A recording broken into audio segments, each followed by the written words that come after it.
গাটি কচু দিয়ে ইলিশের ঝোল।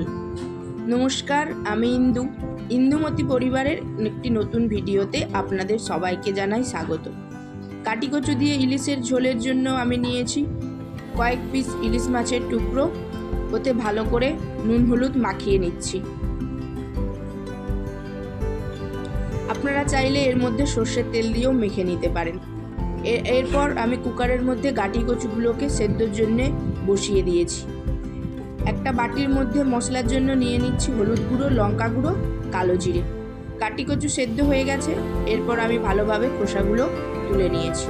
কড়াইতে তেল দিয়ে ওর মধ্যে হলুদ দিয়ে দিয়েছি। সেদ্ধ করে গাটি কচুটা তেলের মধ্যে ভালোভাবে ভেজে নেব। ওপর দিয়ে দিচ্ছি নুন, যেহেতু আমি সেদ্ধর সময় নুন দিইনি। আপনারা চাইলে সেদ্ধ করার সময় নুন দিয়ে দিতে পারেন।